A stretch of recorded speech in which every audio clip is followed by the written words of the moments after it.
नमस्कार। आज हम एक कहानी में उतरने वाले हैं। एक ऐसी कहानी जो दिल को छू जाती है। ये कहानी है अनकहे प्यार की, त्याग की और एक ऐसे रिश्ते की जो आप कह सकते हैं साथ बिताए गए पलों से कहीं कहीं ज्यादा गहरा है। और यही एक ख्याल, यही एक सोच हमारी इस कहानी के बिल्कुल दिल में है।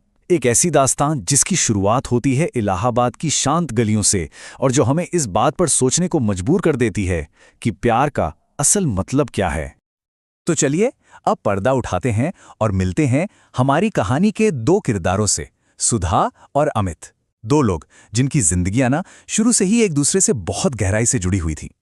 तो देखिए, कहानी कुछ यूं है कि इलाहाबाद शहर में यूनिवर्सिटी के माहौल में ये दो जिंदगियां एक दूसरे से टकराती हैं।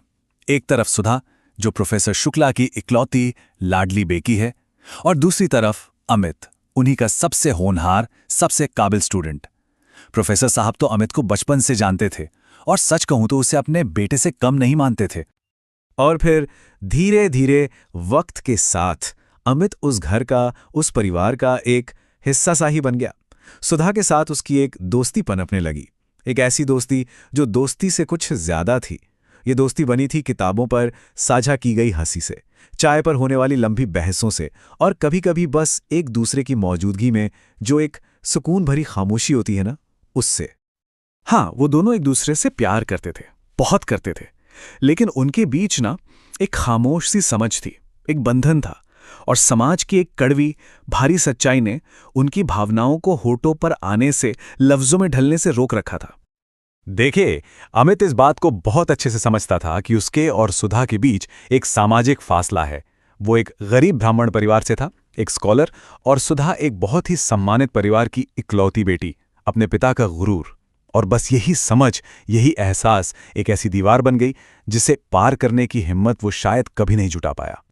अमित जानता था कि प्रोफेसर शुक्ला, जो उसे अपने बेटे की तरह मानते हैं, वो इस तरह के प्रेम विवाह के लिए कभी राजी नहीं होंगे।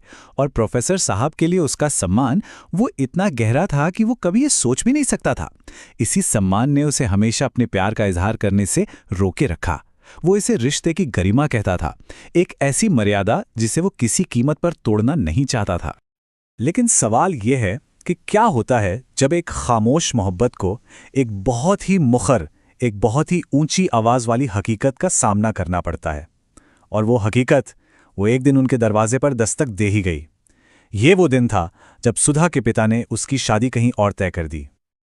और बस यहीं से कहानी एक ऐसे मोड़ पर आ जाती है जहां सालों की खामोशी टूटती है और एक ऐसा फैसला लिया जाता है जो दिलों को तोड़ देता है। सुधा ने उसे बताया, बाबूजी ने मेरी शादी तय कर दी है, लड़का कानपुर का एक जाना माना वकील है। जब सुधा ने यह खबर दी ना, अमित ने अपने चेहरे पर एक झूठी मुस्कान लाने की बहुत कोशिश की, लेकिन उसकी आंखों में जो दर्द था वो उसे छुपा नहीं सका। लेकिन सुधा, वो उसकी आंखों में सब कुछ पढ़ सकती थी। उसने उससे कहा, मैं जानती हूं तुम मुझसे प्यार करते हो, मैं तुम्हारे बिना नहीं रह सकती। तुम बाबूजी से बात क्यों नहीं करते? उसने एक तरह से गुहार लगाई कि वो उनके प्यार के लिए लड़े, लेकिन अमित ने मना कर दिया। उसने सुधा के पिता के सम्मान और समाज के नियमों का हवाला दिया। उसने अपने प्यार से ज्यादा सुधा के पिता के मान को चुना। शायद वो सुधा को एक मुश्किल फैसले से बचाना चाहता था, और ऐसा करने में उसने अपने प्यार की कुर्बानी दे दी और हमेशा के लिए उन दोनों की किस्मत लिख दी। और फिर सुधा की शादी हो गई। दोनों की जिंदगियां अपनी अपनी राह पर आगे तो बढ़ीं, यकीनन बढ़ीं, लेकिन उनके दिलों में एक बहुत गहरा खालीपन हमेशा के लिए रह गया। अपनी शादी की विदाई के वक्त सुधा की आंखें बस अमित को ढूंढ रही थीं, पर वो वहां नहीं था। वो शायद उससे इस तरह विदा होते हुए देखने की हिम्मत ही नहीं जुटा पाया, और यही उसकी ये गैर मौजूदगी ही उसका आखिरी खामोश तोहफा था। और सुधा बिना कुछ कहे उसकी इस खामोश विदाई का मतलब समझ गई थी।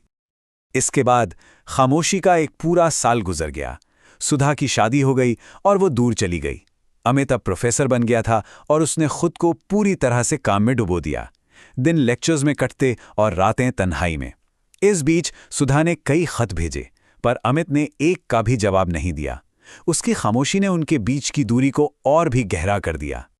लेकिन फिर ठीक 1 साल बाद एक बिल्कुल अचानक हुई मुलाकात उन दोनों को एक आखिरी और शायद सबसे गहरी समझ के मोड़ पर लाकर खड़ा कर देती है।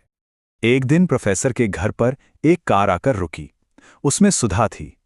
अमित ने उसे पूरे 1 साल बाद देखा था। मुस्कान तो वही थी, लेकिन उसकी आंखों में अब एक अजीब सा सन्नाटा बस गया था। अमित ने पूछा, तुम खुश हो? और सुधा का जवाब था, तुम्हारे बिना कभी नहीं हो सकती। सुधा के इन लफ्जों ने अमित को अंदर तक जैसे झकझोर कर रख दिया। उसे शायद पहली बार एहसास हुआ कि समाज की इस छोटी शान के लिए उसने सुधा के प्यार के साथ कितना बड़ा अन्याय कर दिया था।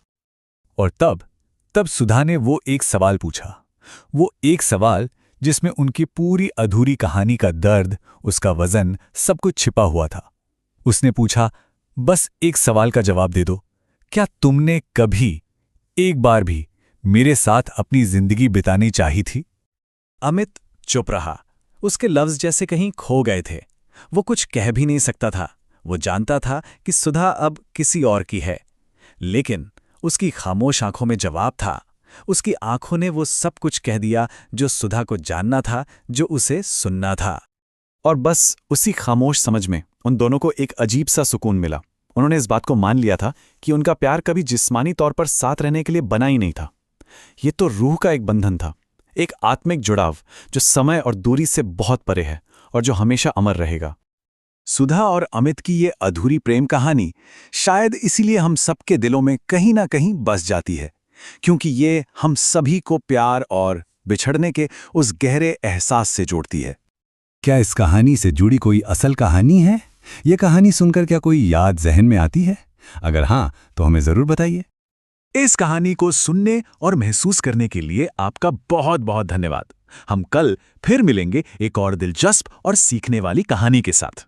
अगर आपको ये कहानी पसंद आई तो कृपया हमारे चैनल को लाइक और सब्सक्राइब करें। धन्यवाद।